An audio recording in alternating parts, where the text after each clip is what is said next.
नमस्ते छात्रों, आज के हमारे इस लेक्चर में आप सभी का स्वागत है। आज हम पढ़ने जा रहे हैं कक्षा 8वीं हिंदी सुलभ भारती के दूसरी इकाई का पहला ही पाठ, जिसका नाम है धरती का आंगन महके। यह एक कविता है जिसके कवि हैं डॉक्टर प्रकाश दीक्षित। तो सबसे पहले हम कवि के बारे में जानकारी लेते हैं, उनका परिचय लेते हैं। कवि का जन्म 1929 में इटावा उत्तर प्रदेश में हो गया और उनकी मृत्यु हो गई सन 2012 को। आजीवन अध्यापक रहे डॉक्टर दीक्षित जी अर्चना, मणिप्रभा, ज्ञानार्जन आदि पत्रिकाओं के संपादक रहे हैं। अमर उजाला समाचार पत्र में पत्रकारिता भी की है। आपकी रचनाएं विविध पत्र पत्रिकाओं की शोभा बढ़ाती है।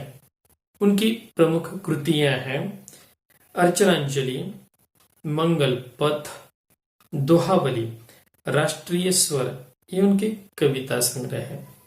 तो डॉक्टर प्रकाश दीक्षित जी का परिचय हमने देख लिया, तो आइए हम कविता के बारे में और अधिक विस्तार से जानकारी लेते हैं। जैसे कि मैंने आपको कहा, कविता का नाम है धरती का आंगन महके। इस कविता के माध्यम से कवि हमसे कहना चाहते हैं कि कर्म, ज्ञान एवं विज्ञान की महत्ता क्या है। कवि ने हमारे सामने इसका महत्व स्पष्ट किया है और कवि का कहना है कि ज्ञान विज्ञान के बल पर भले ही हम आसमान को नाप लें, परंतु जो विनाशकारी शक्ति है, विनाशक शस्त्रास्त्र है, उससे मानवता को बचाना भी आवश्यक है। और इसी बात पर कवि ने ज्यादा जोर दिया है।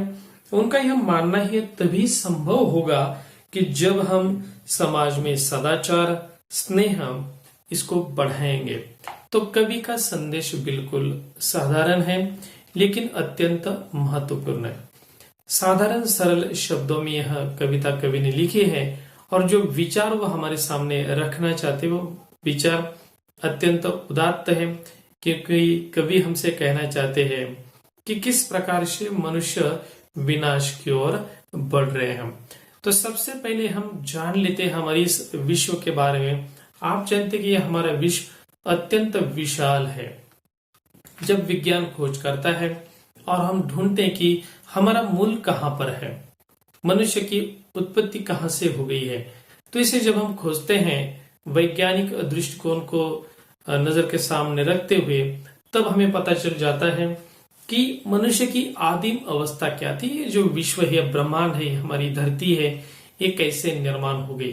तो ये करोड़ों साल की यात्रा है जिसमें मनुष्य कई जो उत्क्रांति है, उत्पत्ति है, वो किस प्रकार से हुई, इसके बारे में कई सारे मतांतर हैं। लेकिन हम डार्विन के सिद्धांत को जानते हैं कि उन्होंने कहा कि मनुष्य उत्क्रांत हुआ है, पहले हम ऐसे नहीं थे, हम परिवर्तित होकर इस प्रकार के मनुष्य आज बने हैं। हमारे पूर्वज जो है, जो एक प्रकार से वानर थे, वनमानुष थे, और जिसमें भी कई प्रकार की उत्क्रांति हो गई। जैसे डार्विन जी कहते कि हर सजीव किस प्रकार से निर्माण हुआ, पेशी से उसकी निर्मित हो गई।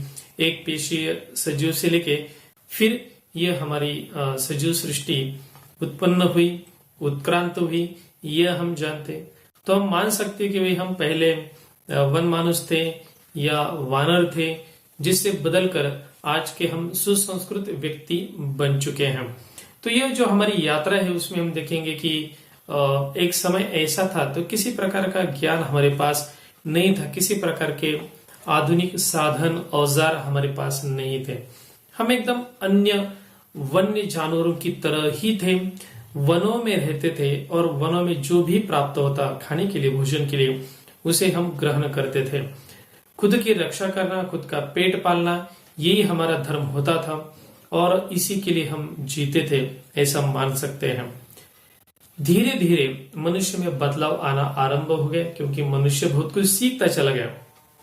इस बीच में हमें खुद को सुरक्षित कैसे रखना है, भोजन आसानी से कैसे प्राप्त करना है, ये जानकारी हम धीरे धीरे हमने हासिल की, जान गए, हम सीखते गए और धीरे धीरे एक एक चीज को हम समझ गए। इसमें अग्नि की खोज या फिर हम कहेंगे कि पहिया जो आज का व्हील है उसकी खोज मनुष्य के जीवन में काफी परिवर्तन लाने वाली एक खोज थी। तो धीरे धीरे हम विज्ञान की ओर बढ़ते गए और उसमें बहुत सारी तरक्की हमने की, अलग अलग औजार बनाए, उसके बाद में अलग अलग मशीनरी हमने बनाई, इलेक्ट्रिसिटी या बिजली हमने खोज निकाली और फिर हम धीरे धीरे बहुत प्रगति करने लगे। और आज आप जानते कि हम आज बहुत ही आधुनिक युग में रह रहे हैं। हमारे पास कई सारे विज्ञान और तंत्र ज्ञान की जो देन है, इसके कई सारे साधन हमारे पास आज मौजूद है। ये सारे साधन हमने मनुष्य की खुशी के लिए, मनुष्य के आनंद के लिए और हमारे उन्नति एवं विकास के लिए खोजे हैं। लेकिन इसी के साथ साथ या इसी के चलते चलते हमने कई सारे शस्त्रास्त्र भी बनाए, क्योंकि समय चाहे कोई भी हो, प्राचीन काल हो या आधुनिक काल हो, हमें खुद की रक्षा करना आवश्यक है। उस काल में हम औजार इस्तेमाल करते थे, जंगल से मिलने वाली लकड़ियां, प्राणियों की हड्डियां, नुकीले पत्थर, इससे हम औजार बनाते थे या शस्त्र बनाते थे। आज के काल में ऐसे औजार नहीं रहे, क्योंकि हम अश्मयुगीन मनुष्य नहीं है, आधुनिक काल के। तो हमारे पास कई सारे आधुनिक हथियार या शस्त्र मौजूद हैं। आज की शस्त्रों की खासियत ये कि हमें आदमी को प्रत्यक्ष रूप से सामने जाके उससे लड़ने की कोई जरूरत नहीं होती।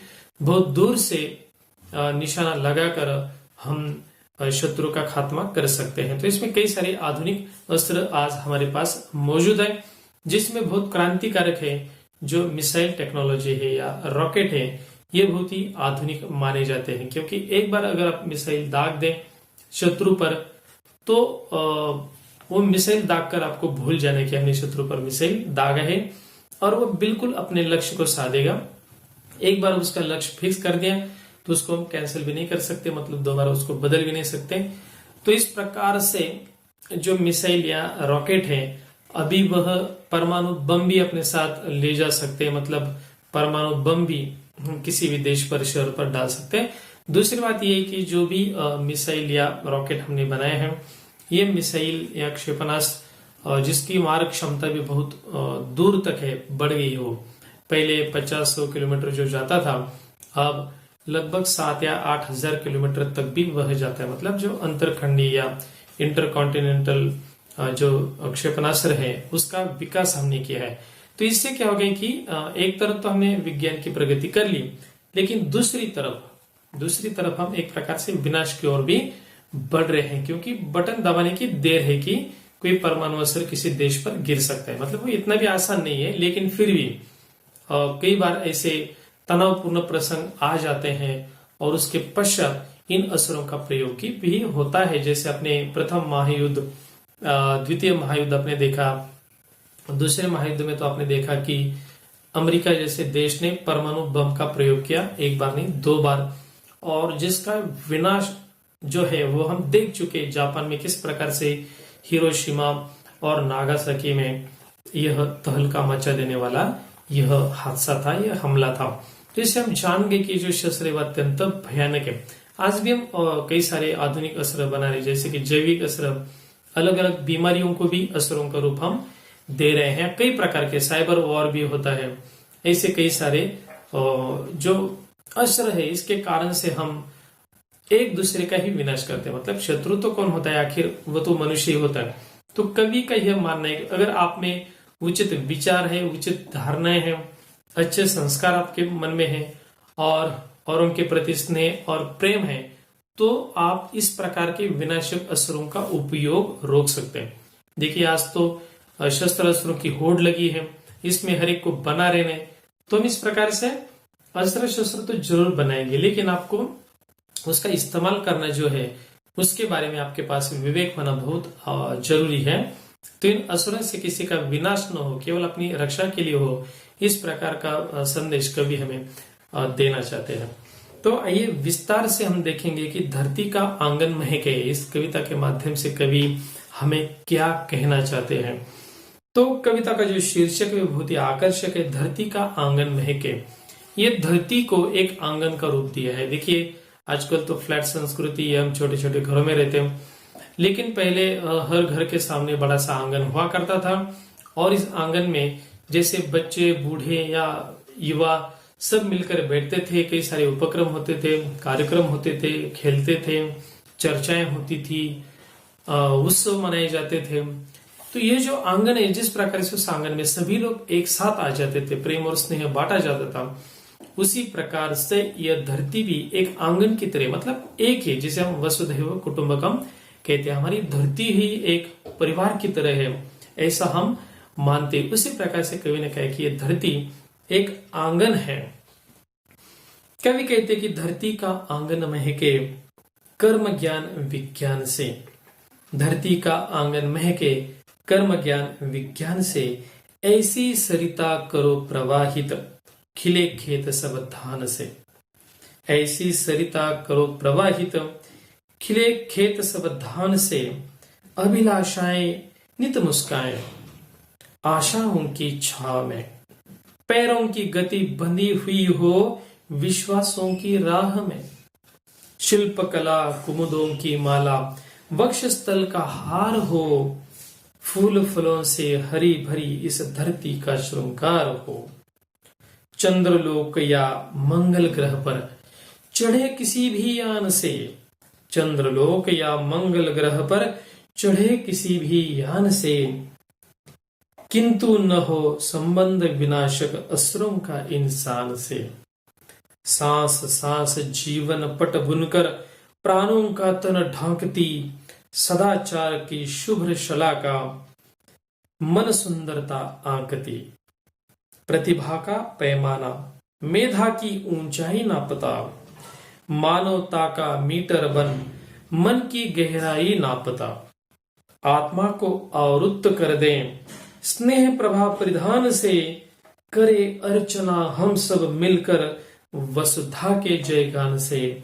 करे अर्चना हम सब मिलकर वसुधा के जयगान। इस प्रकार कवि ने बहुत ही सरल और साधारण शब्दों में गागर में सागर भरने का काम किया है। बहुत ही सरल शब्दों में बहुत बड़ा अर्थ हमारे सामने रखा है। आइए हम एक एक पंक्ति का अर्थ देखेंगे, जिसमें कवि हमें क्या कहना चाहते हैं। धरती का आंगन में के कर्म ज्ञान विज्ञान से। कवि कहते कि ये जो धरती है एक परिवार की तरह है, एक फैमिली की तरह है, और इसमें हम क्या करना चाहते हैं कि हम कर्म ज्ञान और विज्ञान दोनों को एक करना चाहते हैं। जो कर्म योग है, जिसमें हम कर्म पर भरोसा करते, विश्वास करते हैं, जैसे श्रीमद् भगवत गीता में भगवान कृष्ण ने भी यह उपदेश हमें दिया है कि कर्म जो है हमारा कर्तव्य जो किस प्रकार से महत्वपूर्ण है। कर्तव्य तो हमें करना ही पड़ता है। जैसे कोई सैनिक है, उसका कर्तव्य कि खुद की रक्षा करना, देश की रक्षा करना, और इसके लिए वह अस्त्र उठाता है, शस्त्र उठाता है, वह हिंसा करता है। लेकिन वह क्यों करता है? क्योंकि वह उसका कर्म है, काम है। जैसे डॉक्टर हैं, वो भी छुरी चलाते, वो भी काटते हैं हमारे शरीर को, लेकिन वो जो ऑपरेशन होता है वो होता है उस मरीज की जान बचाने के लिए, न कि जान लेने के लिए।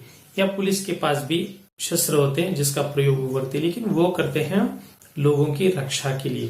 तो यह कर्म ज्ञान है कि जो हमारा कर्तव्य वो तो हमें करना ही है, और इसमें हमें वैज्ञानिक तथ्यों पर भी विश्वास रखना है, उसका भी विचार करना है। मतलब विज्ञान के क्षेत्र में भी हमें तरक्की अवश्य करनी है, क्योंकि आप जानते कि जो भी जिंदगी हम आज जी रहे हैं, जो भी खुशियां आज हमें मिल रही हैं, इसमें जो वैज्ञानिक साधन है वो भी जिम्मेदार है।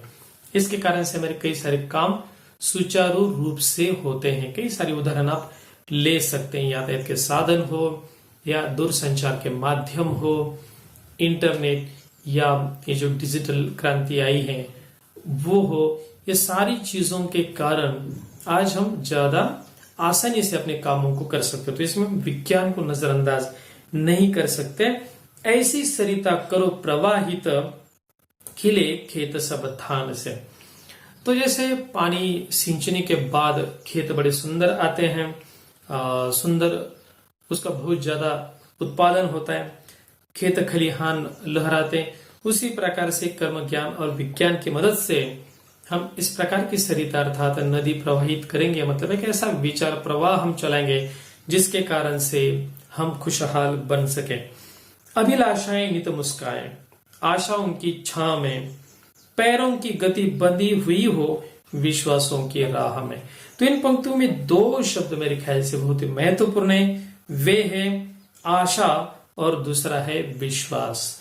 मनुष्य के मन में कई सारी अभिलाषाएं हैं, अभिलाषाएं होनी चाहिए, इच्छाएं होनी चाहिए कि हमें जिंदगी में क्या करना है, हमें आगे चलकर किस चीज को प्राप्त करना है, या आपके सपने क्या है। हर मनुष्य को चाहिए कि वह सपने देखे, वो रात में नहीं बल्कि दिन में देखे और उसे पूरा करने के लिए वो कोशिश करे। जब तक वो विचार आपके मन में नहीं आता, वो विचारों का बीज आपके मन में नहीं जाता, तब तक आगे आप कुछ कर नहीं पाते। और इसलिए कहा जाता है कि आप सपने देखना सीख लो, और जो आपकी अभिलाषाएं हैं वो नित्य मुस्काना चाहिए। मतलब क्या कि अभिलाषाओं में आशा का समावेश होना ही चाहिए।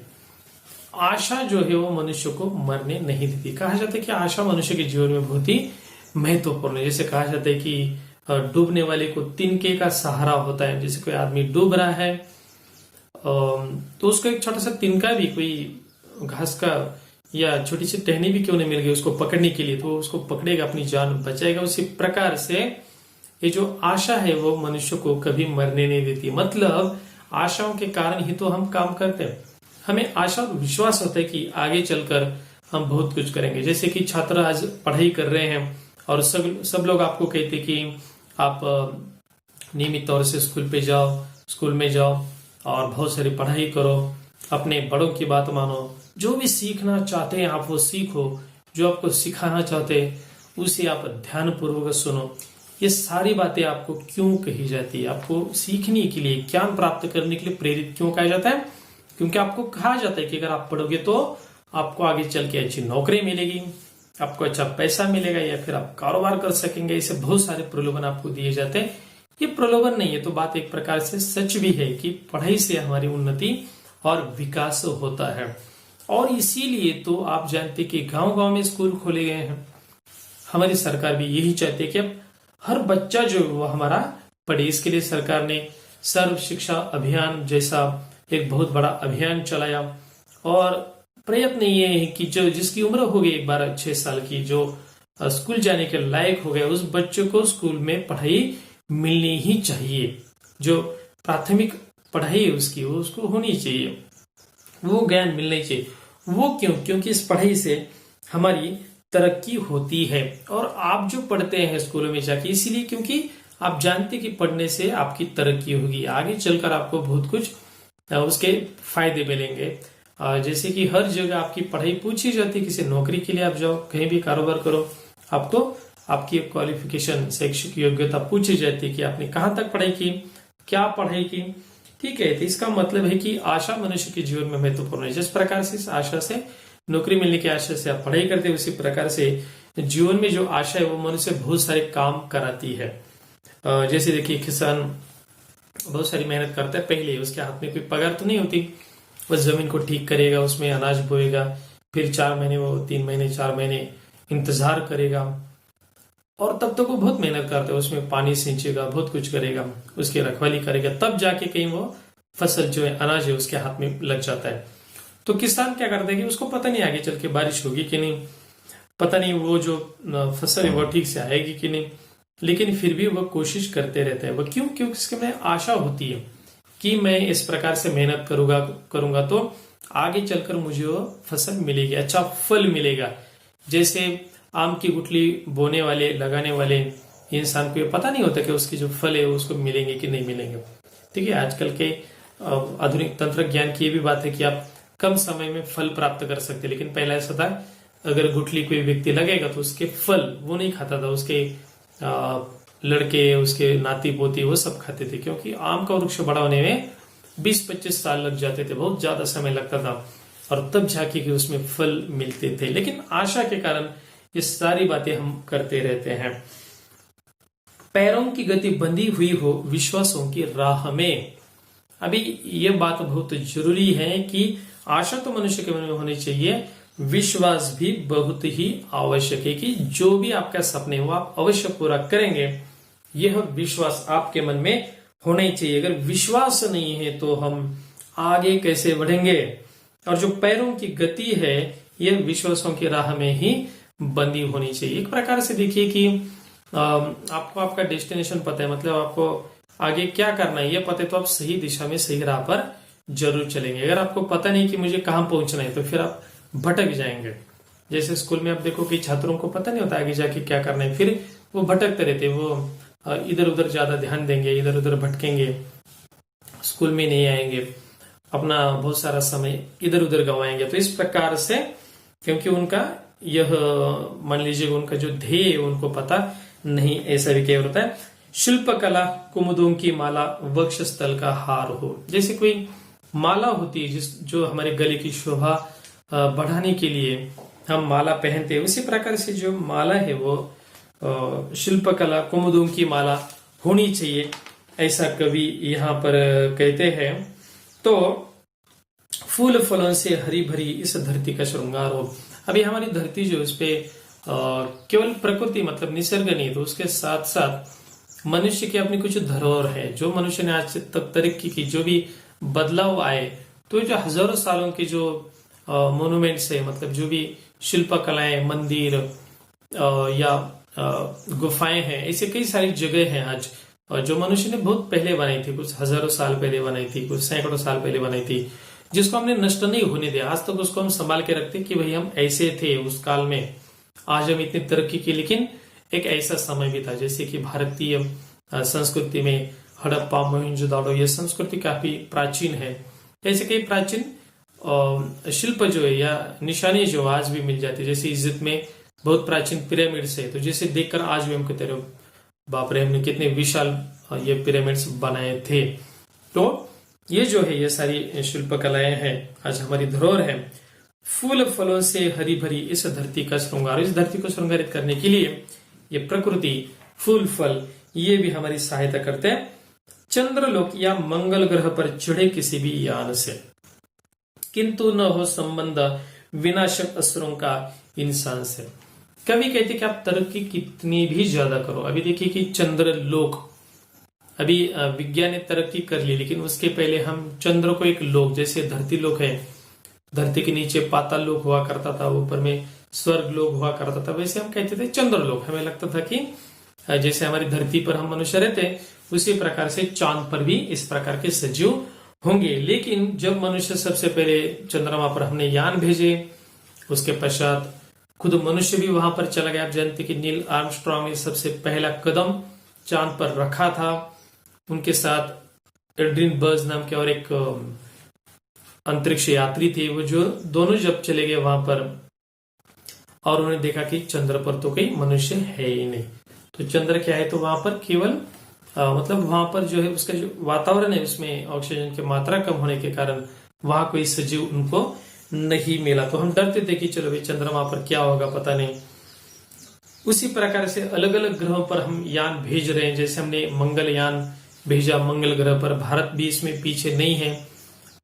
चांद्रयान हमने भेजा चंद्र पर, मंगलयान भेजा मंगल ग्रह पर।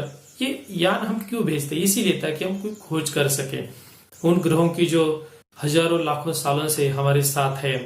हम उसे देखते बहुत दूर से, चंद्र को देखते, उसकी अलग अलग कलाओं को देखते हैं, तो आखिर चंद्र है क्या, उस पे है क्या। मंगल ग्रह हम देखते, तो इसे मंगल ग्रह को लेके तो और चंद्र को भी लेके कई सारे अंधविश्वास आज भी हमारे मन में बन रहे। लेकिन जब वैज्ञानिक खोज करते तो हमें पता चलता कि भाई ये अंधविश्वास है, हमें पता नहीं था इसीलिए उस पर हम विश्वास करते थे। चंद्र को लेके कुछ अंधविश्वास वो करते, जैसे चंद्र ग्रहण हुआ तो क्या करना चाहिए क्या नहीं करना चाहिए, इस प्रकार से। मंगल को लेके भी कई सारी शंकाएं लोगों के मन में होता है। कई बार तो कहा जाता है कि नहीं, लड़की को मंगल है, उसका विवाह जल्दी नहीं होगा, तो ये क्या है। तो इस प्रकार की बातें मनुष्य के मन में हुआ करती थी।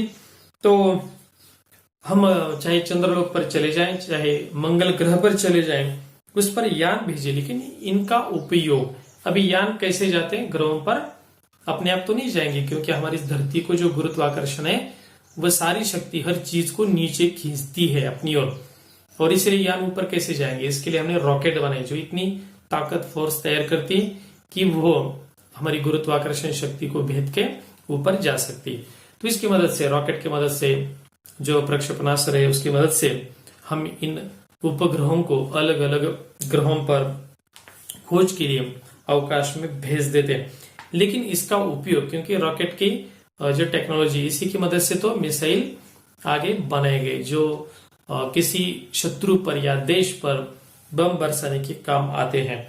तो ये जो विनाशक अस्त्र है, इसको हमें नहीं बनाना चाहिए, या उसको एक मर्यादा होनी चाहिए कि क्या करना है। जैसे अणुबम हमने खोज निकाला और ये जो परमाणु अस्त्र है इसका प्रयोग भी किया, हम जान गए कि ये बहुत ही विनाशक है। उसके बाद में उसका प्रयोग वास्तव में रुकना चाहिए, मतलब उसके जो हम अलग अलग परीक्षण कर रहे हैं, अलग अलग संख्या में बम बना रहे हैं, इसको हमें रोकना चाहिए था। लेकिन एक होड़ बनी है और अलग अलग देश अपने शत्रु को डराने के लिए इस प्रकार के अस्त्रों की निर्मित करते हैं, बम की निर्मित करते हैं। ये रुका नहीं, ये तो चलता रहा है, होड़ लगी हुई है। हम करोड़ों रुपए उस पर खर्च करते हैं और एक प्रकार से इस धरती को हमने और खतरे में डाल के रखा है, क्योंकि आगे चल के पता नहीं होता। जब दो देशों में तनाव निर्माण हो जाता है तो सारी दुनिया का लक्ष्य भी विचलित हो जाता है और एक दूसरे को डराने के लिए हम अलग अलग अस्त्रों का प्रयोग करते हैं। ये काफी विनाशक होते हैं और कई उसका प्रयोग हो गया किसी वजह से तो दोनों देशों के लिए, समूची मानव जाति के लिए बहुत ही भयानक माना जाता है। सांस सांस जीवन पट बुनकर प्राणों का तन ढांकती, सांस सांस जीवन पट बुनकर प्राणों का तन ढांकती, सदाचार की शुभ्र शलाका मन सुंदरता आंकती। शलाका मतलब जिसका अर्थ पुस्तक में दिया है सलाई, और आंकना, आंकती शब्द का अर्थ दिया है अंदाजा लगाना या उसका मूल्य बनाना। तो ये जो हमारा जीवन पट है, मतलब जो हमारी जिंदगी है, ये कैसे बनी है, वह एक एक सांस से बनी है। जैसे कहा जाता है कि आप जीवित कब तक है, जब तक आप सांस लेते हैं, आपकी सांस आ रही है जा रही है, तब तक आप जीवित हैं और इसी से आपका एक जीवन बना है। तो ये जो सदाचार होते हैं हमारी जिंदगी में, सदाचार की चादर का है, उसको शुभ्र का है, सदाचार की शुभ्र शला का मन सुंदरता आंकती। तो हमारे मन में सदाचार होना अत्यंत आवश्यक है, ऐसा कवि कहते, कवि का यह मानना है। सदाचार से क्या होता है? सदाचार से हम विनाश की ओर नहीं बढ़ते, बल्कि हमारे मन में औरों के प्रति प्रेम, विश्वास और श्रद्धा उत्पन्न हो जाती है, और इस ममत्व के कारण हम किसी का विनाश नहीं चाहते। जैसे महात्मा गांधी जी शांति के पुजारी थे, आपको तो पता ही, वो अहिंसात्मक बातों पर बड़ा विश्वास करते थे। वो अपने हक को प्राप्त करना जानते थे, लेकिन अहिंसात्मक मार्ग से। तो उन्होंने कई सारे कृतियों से या आंदोलनों से सिद्ध कर दिया कि बिना शस्त्र उठाए आप बहुत बड़े बड़े काम भी कर सकते हैं। तो इसी नीति को लेकर हमें ये बात ध्यान में रखनी चाहिए कि अगर आप इस धरती को एक आंगन मानते हैं और इसे महकाना चाहते हैं, तो आपको सदाचार अपने मन में रखना बहुत जरूरी है। प्रतिभा का पैमाना मेधा की ऊंचाई नापता, मानवता का मीटर बन मन की गहराई मापता। प्रतिभा जो है, मनुष्य के मन में प्रतिभा होती है, इसी कारण से तो हम काफी तरक्की करती है और इससे हम आसमान को छूते, नई नई बुलंदियों को हम छूते रहते, काफी तरक्की हम करते हैं। ये सब करते समय जो मानवता है उसको भी हमें नापना चाहिए। मीटर से नापना मतलब जैसे हम लंबाई को नापते हैं, उसी प्रकार से हमारी जो मानवता है, वास्तव में तो इसको नापा नहीं जा सकता, लेकिन मानवता से क्या होता है कि मन की गहराई को हम एक प्रकार से नाप सकते हैं कि यह मनुष्य कैसा है, उसका मन कैसा है। अगर उसमें सदाचार है और उसमें मानवता है, तो कितने प्रमाण में इससे हम जान सकते कि वो मनुष्य, वह इंसान कैसा है। आत्मा को आवृत्त कर दें स्नेह प्रभा परिधान से, करे अर्चना हम सब मिलकर वसुधा के जयगान से। इन पंक्तियों के माध्यम से कवि हमें कहना चाहते हैं कि मनुष्य की मन में, मनुष्य की आत्मा में अगर स्नेह प्रभा हो, स्नेह हो मनुष्य के प्रति, तो बहुत सारे काम हो सकते हैं। कवि कहते कि ये वसुधा जो है, मतलब ये जो धरती है, इसका जयगान हमें करना बहुत जरूरी है। हमें ये नहीं सोचना चाहिए कि ये मेरा घर है, ये मेरा परिवार है। केवल अपने तक आप मत सोचो, अपनी सीमित बातों को मत सोचो, क्योंकि आजकल मनुष्य अपने को बहुत सीमित करता चल रहा है। एक प्रकार से हम कह रहे कि विज्ञान या तंत्र ज्ञान की मदद से ये हम आपस में जुड़ रहे हैं, बहुत नजदीक आ रही है, विश्व जो बिल्कुल नजदीक आ रहा है, लेकिन साथ ही साथ हम कई प्रकार के दायरे या कई प्रकार के जो विभाजनवादी जो बातें हैं वो अपने बीच में ला रहे हैं। जैसे हम कहते हैं कि मेरा परिवार, ये तुम्हारा, ये अलग। हम आज सोचते अपने गांव के बारे में, शहर के बारे में या राज्य के बारे में, अपनी भाषा के बारे में, मातृभाषा के बारे में, जो भी हो। और फिर हम खुद को संकुचित कर रहे हैं अलग अलग संप्रदाय के कारण से, जाति व्यवस्था के कारण या धर्म के नाम पर हम बहुत संकुचित बन रहे हैं।